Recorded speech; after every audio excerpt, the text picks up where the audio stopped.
Ölkəmizdə heyvandarlığın inkişafı prioritet sahələrdən biri olsa da, Biləsuvar rayonunda qoyunçuluqla məşğul olan onlarla təsərrüfat sahibi illərlə böyük zəhmət hesabına topladıqları tonlarla yunu satmaqda ciddi çətinliklərlə üzləşir. Fermerlərin sözlərinə görə bölgədə rəsmi regional tədarük məntəqələrinin olmaması onları çıxılmaz vəziyyətdə qoyub. Hər il yaz və yay aylarında qoyunların qırxımı mövsümü başlayanda Biləsuvarlı fermerlərin problemləri daha da artır. Rayon üzrə 142 min başdan çox qoyundan hər il təxminən 300 tondan artıq yun istehsal olunur. Lakin nə rayonda, nə də regionda bu məhsulu qəbul edən rəsmi dövlət və ya özəl tədarük məntəqəsi fəaliyyət göstərmir.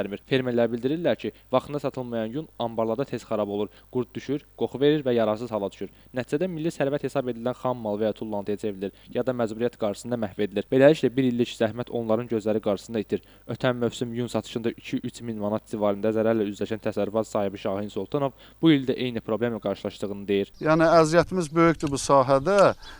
Yəni əvvəldən bu sahə ilə məşğul olduğuna görə biz üçün asandır bu təsərrüfatı yaratmaq. Amma çətinliyimiz, yarandığımız, bugünkü üzləşdiyimiz çətinlik həmin bu heyvanlarımızın yununu tədarük məntəqəsi yoxdur ora təhvil verməyə. Bu problemi yaşayan təkcə Şahin Sultanov deyil. Muğan bölgəsində onlarla qoyunçuluq təsərrüfatı sahibi hər il yay mövsümündə eyni çətinliklə üzləşir. Mən bir neçə ildir, bir 40 ilə yaxındır ki, bu qoyunçuluq təsərrüfatı ilə məşğulam. Qabaqları qoyunçuluq təsərrüfatı çox gəlirli sahə idi.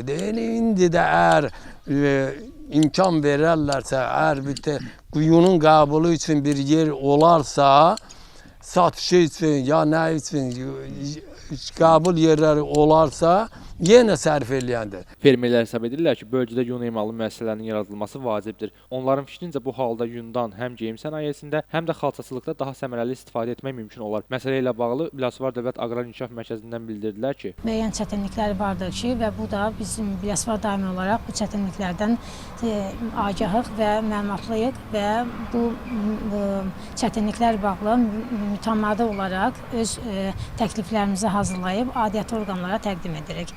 Mən fermerlərə sevindirici bir halı nəzərlərinə çatdırmaq istəyirəm ki, 2026-2030-cu illər üçün kənd təsərrüfatı məhsullarının istehsalının və emalının inkişafına dövlət dəstəyi proqramın nəticəsində bütün bu məsələlərin həllinə toxunulmuşdur. Biləsuvarlı fermerlər isə ümid edirlər ki, problemin həlli üçün müvafiq qurumlar tərəfindən addımlar atılacaq və bu israfın qarşısı alınacaq. İlqar Mustafayev, Yusif Əliyev bugün informasiya proqramı üçün.